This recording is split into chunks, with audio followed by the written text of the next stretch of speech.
Hello and welcome back to an Escape from Tarkov video. Today we're going to be talking about the quest setup where you have to kill PMCs on customs using special gear.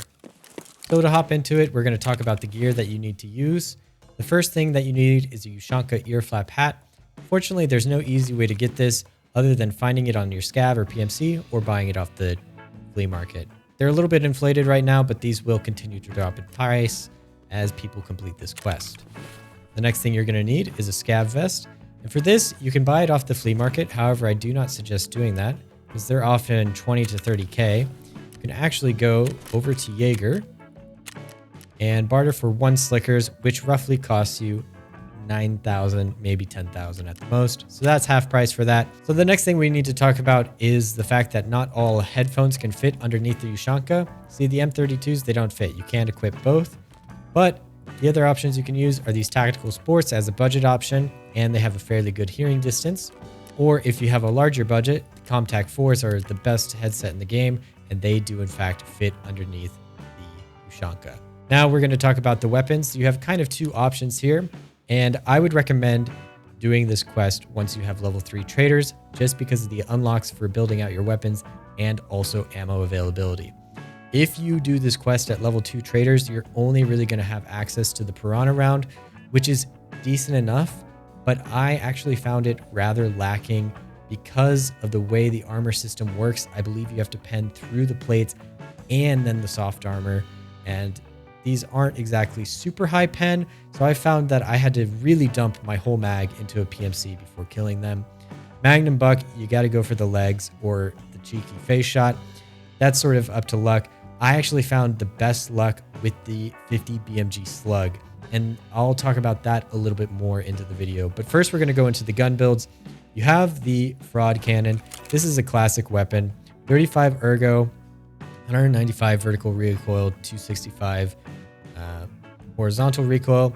You can also go ahead and put on the RTC 12 gauge choke if you prefer saving a little bit, because sometimes this sells out and it gets rather expensive. I usually went with actually not this DS15, but the GL Core, because it gives a significant ergonomics boost, and I found that useful. But you could also stick with the others. The other shotgun that I would suggest using is the Ultima, and the reason for this is the very high ergonomics.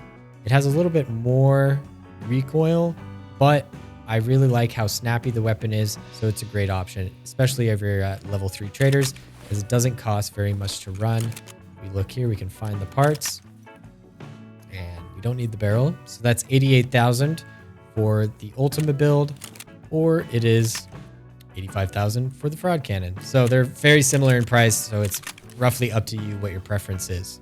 Now, let's talk about the ammo a little bit more. The 50 BMG slug is, in my opinion, the best round to use for this quest because of the new armor change.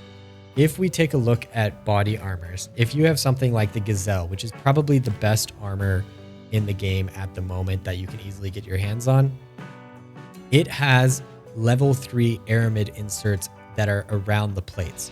So the plates, obviously, they go in the front here, and this one has a diamond shape. So it's going to cover roughly something like this in a diamond shape. I can't draw a diamond with my mouse, but you get the idea. So all this padding around the plate is actually only level 3, and the neck included.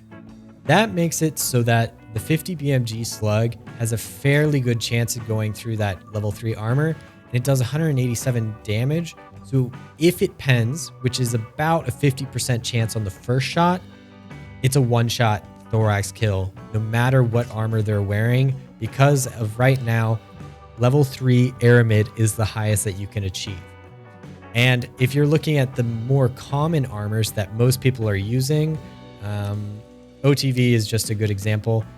It has level 2 aramid, which basically means that the 50 BMG will 100% go through that armor. So unless you're hitting plates and you hit thorax, it's always going to kill on level 2 armor.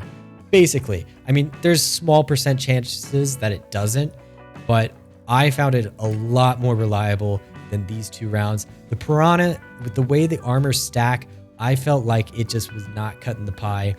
I felt like I had to dump an entire tube into a PMC before killing them. And most of the time I'm running into duos or trios, and then I would just die. The Magnum Buck is fine, but with the additional recoil, I really felt like it had a lot of horizontal recoil, and that led me to missing a lot of shots. And so, you have to hit the leg meta. You can get the cheeky one tap if you hit their face, but I don't find that super reliable. So yeah, the 50 VMG slug is what I would recommend. So with the fraud cannon, we'll just do a spam, and we'll do the medium sight.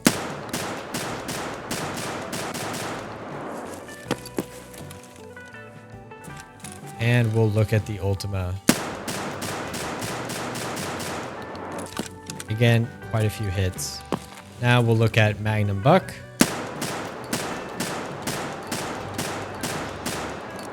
As you can see, that one is bouncing all over the place. And even with waiting, I would say that's not very good.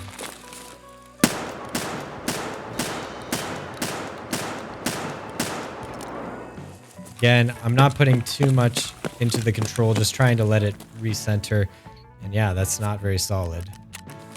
Unless we'll look at the 50 BMG slug.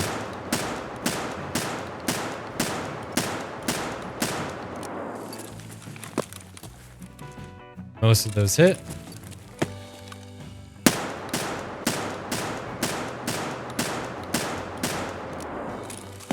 And again, those were all fairly on target. Now let's talk about finding your engagements. I've marked on the map here where you can find PMCs in most of your raids. The green X's are lower chances to find people, but still fairly common. Yellow X's, I would say the majority of your raids, you'll be able to find someone. And then the red X's is almost a guaranteed encounter. You will always see other players going through these areas because of high tier loot and or boss chances.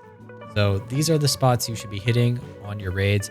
Just try and make your way across the map and hit as many of these as possible, and you'll find yourselves some firefights. Anyways, I hope that these tips help you out with this quest and make it so you can complete it without too many deaths. If you found this video useful, please give me a like or a comment, subscribe. That would mean a lot, and I'll catch you on the next one. Enjoy your raids.